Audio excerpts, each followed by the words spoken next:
ಅಮೆರಿಕದಾದ್ಯಂತ Donald Trump ಅವರ ಆಡಳಿತದ ವಿರುದ್ಧ ಭುಗಿಲೆದ್ದಿರುವ ಯಾವುದೇ ರಾಜರಿಲ್ಲ ಎಂಬ ಘೋಷಣೆಯ ಪ್ರತಿಭಟನೆಗಳು ಕೇವಲ ಒಂದು ದಿಢೀರ್ ವಿದ್ಯಮಾನವಾಗಿರದೆ ಅವರ ಆಡಳಿತದ ವಿರುದ್ಧದ ಆಳವಾದ ಅಸಮಾಧಾನ ಹಾಗೂ ಆಕ್ರೋಶದ ಪ್ರತೀಕವಾಗಿದೆ. ಟ್ರಂಪ್ ಎರಡನೇ ಬಾರಿ ಅಧಿಕಾರಕ್ಕೆ ಬಂದ 5 ತಿಂಗಳಲ್ಲಿ ದೇಶಾದ್ಯಂತ ಜನ ಅವರ ನೀತಿಗಳಿಂದ ರೋಸಿ ಹೋಗಿದ್ದಾರೆ. ಹಾಗಾಗಿ ಈಗ ಮಿಲಿಟರಿ ಪರೇಡ್ ಅನ್ನ ವಿರೋಧಿಸುವ ಹೆಸರಲ್ಲಿ ಟ್ರಂಪ್ ಅನ್ನ ವಿರೋಧಿಸಿ ಬೀದಿಗಿಳಿದಿದ್ದಾರೆ. ಅಮೆರಿಕ ಸೇನೆಯ 250ನೇ ವಾರ್ಷಿಕೋತ್ಸವ ಮತ್ತು ಅಧ್ಯಕ್ಷ ಟ್ರಂಪ್ ಅವರ ಜನ್ಮದಿನದಂದು ವಾಷಿಂಗ್ಟನ್ನಲ್ಲಿ ಅವರು ಆಯೋಜಿಸಿರುವ ಭವ್ಯ ಸೇನಾ ಮೆರವಣಿಗೆಗೆ ಸಿದ್ಧತೆಗಳು ನಡೆಯುತ್ತಿರುವ ಸಂದರ್ಭದಲ್ಲಿ ಈ ರಾಷ್ಟ್ರವ್ಯಾಪಿ ಪ್ರತಿಭಟನೆಗಳು ಜಗತ್ತಿನ ಗಮನ ಸೆಳೆದಿವೆ. Donald Trump, go to hell! Stop the family separation! Fight against the deportation! ಪ್ರತಿಭಟನೆಗಳು ಕೇವಲ ರಾಜಧಾನಿಗೆ ಸೀಮಿತವಾಗಿರದೆ ಇಡೀ ದೇಶಾದ್ಯಂತ ಸುಮಾರು 2,000 ಸ್ಥಳಗಳಲ್ಲಿ ನಡೆದಿದ್ದು, ಟ್ರಂಪ್ ಸರ್ಕಾರದ ನೀತಿಗಳ ವಿರುದ್ಧ ಜನ ತೀವ್ರ ಅಸಮಾಧಾನ ಹೊಂದಿದ್ದಾರೆ ಅನ್ನುವುದನ್ನು ಸಾಬೀತುಪಡಿಸಿದೆ. ಫಿಲಡೆಲ್ಫಿಯಾದ ಲವ್ ಪಾರ್ಕ್ನಲ್ಲಿ ನಡೆದ ಪ್ರಮುಖ ಪ್ರತಿಭಟನೆಯಲ್ಲಿ ಸಾವಿರಾರು ಜನ ಸೇರಿದ್ದು, ಮಳೆಯನ್ನೂ ಲೆಕ್ಕಿಸದೆ ಟ್ರಂಪ್ ಆಡಳಿತದ ವಿರುದ್ಧ ಘೋಷಣೆಗಳನ್ನು ಕೂಗಿದ್ರು. ಪ್ರತಿಭಟನಾಕಾರರು YMCA ಹಾಡಿನ ಸಾಲುಗಳನ್ನು ಬದಲಾಯಿಸಿ ಟ್ರಂಪ್ ಆಡಳಿತವನ್ನ ಟೀಕಿಸುವ ಗೀತೆಗಳನ್ನು ಹಾಡಿದ್ರು. ಅವರ ಕೈಯಲ್ಲಿ ಫೈಟ್ ಒಲಿಗಾರ್ಕಿ ಅಂದ್ರೆ ಕೆಲವೇ ಜನರ ಹಿಡಿತದ ಆಡಳಿತವನ್ನ ವಿರೋಧಿಸಿ ಮತ್ತು ಡಿಪಾರ್ಟ್ ದ ಮಿನಿ ಮುಸ್ಲೋನೀಸ್ ಅಂದ್ರೆ ಸಣ್ಣ ಸರ್ವಾಧಿಕಾರಿಗಳನ್ನ ಗಡೀಪಾರು ಮಾಡಿ ಅನ್ನೋ ಫಲಕಗಳಿದ್ವು. ಟ್ರಂಪ್ ವಲಸೆ ನೀತಿಯನ್ನ ಟೀಕಿಸುವ ತಪ್ಪಾದ ಐಸ್ ಕರಗುತ್ತಿದೆ ಅಂದ್ರೆ the wrong ice is melting ಎಂಬ ಘೋಷಣೆಗಳು ಕೂಡ ಕಂಡು ಬಂದವು.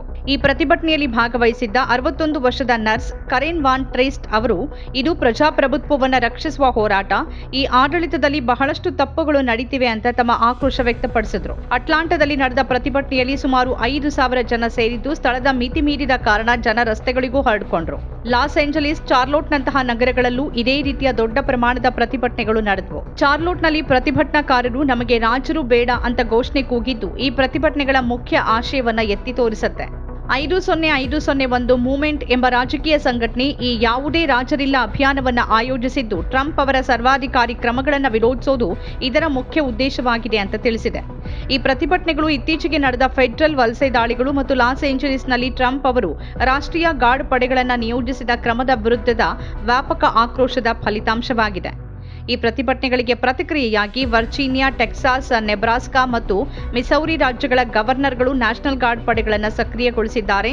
ವರ್ಜೀನಿಯಾ ಗವರ್ನರ್ ಗ್ಲೆನ್ ಯಂಕಿಂಗ್ ಅವರು ಕಾನೂನು ಉಲ್ಲಂಘಿಸಿದರೆ ಬಂಧಿಸಲಾಗುತ್ತೆ ಅಂತ ಎಚ್ಚರಿಕೆ ನೀಡಿದ್ದಾರೆ. ಫ್ಲೋರಿಡಾ ಗವರ್ನರ್ ರಾನ್ ಡಿಸಾಂಟಿಸ್ ಅವರು ಮಾರಿಯಲಾಗೋ ಬಳಿ ನಡೆಯಲಿರುವ ಪ್ರತಿಭಟನೆಯಲ್ಲಿ ಕಾನೂನು ಮೀರದಂತೆ ಸೂಚನೆ ನೀಡಿದ್ದಾರೆ. ಮಿಸೌರಿ ಗವರ್ನರ್ ಮೈಕ್ ಕೆಹೋ ಅವರು ತಮ್ಮ ರಾಜ್ಯ ಅಶಾಂತಿ ಉಂಟಾಗುವವರೆಗೆ ಕಾಯೋದಿಲ್ಲ ಅಂತ ಸ್ಪಷ್ಟಪಡಿಸಿದ್ದಾರೆ.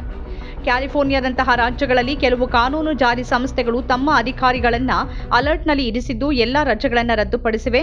ವೆಸ್ಟ್ ವರ್ಜೀನಿಯಾದಲ್ಲೂ ನ್ಯಾಷನಲ್ ಗಾರ್ಡ್ ಅನ್ನ ಸನ್ನದ್ಧ ಸ್ಥಿತಿಯಲ್ಲಿ ಇರಿಸಲಾಗಿದೆ. ಡೆಮೊಕ್ರಾಟಿಕ್ ಪಕ್ಷದ ಗವರ್ನರ್ಗಳು ಪ್ರತಿಭಟನಾಕಾರರಿಗೆ ಶಾಂತಿಯುತವಾಗಿರುವಂತೆ ಮನವಿ ಮಾಡಿದ್ದಾರೆ. ಪೆನ್ಸಿಲ್ವೇನಿಯಾ ಗವರ್ನರ್ ಜೋಶ್ ಶಪೀರೋ ಅವರು ಫಿಲಿಡೆಲ್ಫಿಯಾದಲ್ಲಿ ಸುಮಾರು 1 ಲಕ್ಷ ಜನ ಸೇರುವ ನಿರೀಕ್ಷೆ ಇದ್ದು, ಭದ್ರತಾ ವ್ಯವಸ್ಥೆಗಳನ್ನು ಮಾಡಲಾಗಿದೆ ಅಂತ ತಿಳಿಸಿದ್ದಾರೆ.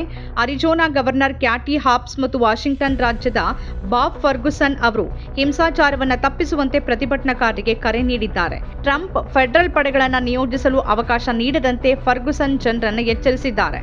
ಫ್ಲೋರಿಡಾದ ಟಲ್ಲಹಸ್ಸಿಯಲ್ಲಿ ಸುಮಾರು 1,000 ಪ್ರತಿಭಟನಾಕಾರರು ಭಿನ್ನಾಭಿಪ್ರಾಯ ದೇಶಭಕ್ತಿ ಅಂದ್ರೆ ಡಿಸೆಂಟ್ ಈಸ್ ಪೈಟ್ರಿಯಾಟಿಕ್ ಎಂಬ ಘೋಷಣೆಯೊಂದಿಗೆ ಒಂದು ರಾಷ್ಟ್ರ ಸಂಕಷ್ಟದಲ್ಲಿ ಅಂದ್ರೆ ಒನ್ ನೇಷನ್ ಅಂಡರ್ ಡಿಸ್ಟ್ರೆಸ್ ಎಂಬ ಫಲಕಗಳನ್ನು ಕಿಡಿದು ಪ್ರತಿಭಟನೆ ನಡೆಸಿದ್ರು. ಸಂಘಟಕರು ಪ್ರತಿಭಟನಾಕಾರರು ಯಾವುದೇ ರೀತಿಯ ಹಿಂಸಾಚಾರಕ್ಕೆ ಇಳಿಯದಂತೆ ಮತ್ತು ಸಂಚಾರಕ್ಕೆ ಅಡ್ಡಿಪಡಿಸದಂತೆ ಸ್ಪಷ್ಟ ಸೂಚನೆಗಳನ್ನು ನೀಡಿದ್ದಾರೆ.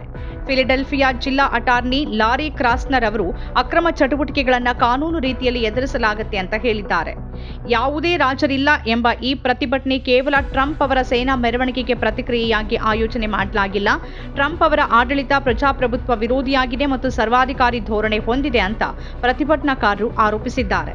ಬಿಲಿಯನಿಯರ್ಗಳಿಗೆ ಅನುಕೂಲವಾಗುವಂತೆ ನೀತಿಗಳನ್ನು ರೂಪಿಸಲಾಗ್ತಿದೆ ಮತ್ತು ಸಾಮಾನ್ಯ ಜನರ ಹಕ್ಕುಗಳನ್ನು ಕಡೆಗಣಿಸಲಾಗ್ತಿದೆ ಅನ್ನೋದು ಪ್ರತಿಭಟನಾಕಾರರ ಮುಖ್ಯ ಆರೋಪ ಆಗಿದೆ. ಈ ಪ್ರತಿಭಟನೆ ಟ್ರಂಪ್ ಅಧಿಕಾರಕ್ಕೆ ಮರಳಿದ ನಂತರ ನಡೆದ ಅತಿದೊಡ್ಡ ಏಕದಿನ ಪ್ರತಿಭಟನೆಯಾಗಿದ್ದು, ಲಕ್ಷಾಂತರ ಜನ ದೇಶಾದ್ಯಂತ ಬೀದಿಗಿಳಿದಿದ್ದಾರೆ ಅಂತ ಸಂಘಟಕರು ತಿಳಿಸಿದ್ದಾರೆ. ಒಟ್ಟಾರೆಯಾಗಿ ಯಾವುದೇ ರಾಜರಿಲ್ಲ ಹೆಸರಿನ ಪ್ರತಿಭಟನೆಗಳು ಅಮೆರಿಕದಲ್ಲಿ ಪ್ರಜಾಪ್ರಭುತ್ವದ ಮೌಲ್ಯಗಳ ಕುರಿತು ನಡೀತಿರುವ ಚರ್ಚೆಗೆ ಹೊಸ ಆಯಾಮವನ್ನ ನೀಡಿವೆ. ಟ್ರಂಪ್ ಅವರ ಆಡಳಿತದ ನೀತಿಗಳು ಮತ್ತು ಕ್ರಮಗಳ ಬಗ್ಗೆ ಸಾರ್ವಜನಿಕರಲ್ಲಿರುವ ಆಳವಾದ ಅಸಮಾಧಾನವನ್ನ ಈ ಪ್ರತಿಭಟನೆಗಳು ಸ್ಪಷ್ಟವಾಗಿ ತೋರಿಸುತ್ತಿವೆ. ಮುಂಬರುವ ದಿನಗಳಲ್ಲಿ ಈ ಪ್ರತಿಭಟನೆಗಳು ಯಾವ ಸ್ವರೂಪವನ್ನ ಪಡೆದುಕೊಳ್ಳುತ್ತೆ ಮತ್ತು ಟ್ರಂಪ್ ಅವರ ಆಡಳಿತದ ಮೇಲೆ ಹೇಗೆ ಪರಿಣಾಮ ಬೀರುತ್ತೆ ಅನ್ನೋದನ್ನ ಕಾದ್ ನೋಡಬೇಕಿದೆ. ನಮ್ಮ ಕಾರ್ಯಕ್ರಮಗಳನ್ನು ನೀವು ನೋಡ್ತಾ ಇದ್ರೆ ನಮ್ಮ ಚಾನೆಲ್ ಅನ್ನ ಸಬ್ಸ್ಕ್ರೈಬ್ ಮಾಡಿ, ಪಕ್ಕದ ಬೆಲ್ ಐಕಾನ್ ಒತ್ತಿ ನಮ್ಮನ್ನ ಬೆಂಬಲಿಸಿ. ಹಾಗೆ ನಮ್ಮ ಕಾರ್ಯಕ್ರಮಗಳನ್ನ ಲೈಕ್ ಮಾಡಿ, ಕಮೆಂಟ್ ಮಾಡಿ, ಅದನ್ನ ಬೇರೆಯವರಿಗೂ ವಾಟ್ಸ್ಆಪ್ ಮೂಲಕ ಶೇರ್ ಮಾಡಿ. ನೀವು ಹೀಗೆ ಮಾಡಿದಾಗ ನಮ್ಮ ಚಾನೆಲ್ ಮತ್ತಷ್ಟು ಜನರಿಗೆ ತಲುಪಲು ನೀವು ನಮ್ಮೊಂದಿಗೆ ಸಹಕರಿಸಿದ ಹಾಗಾಗುತ್ತೆ. ಇದು ನೀವು ಯಾವುದೇ ಖರ್ಚಿಲ್ಲದೆ ಕೆಲವೇ ಸೆಕೆಂಡುಗಳಲ್ಲಿ ನೀಡಬಹುದಾದ ಸಹಕಾರ. ಧನ್ಯವಾದಗಳು.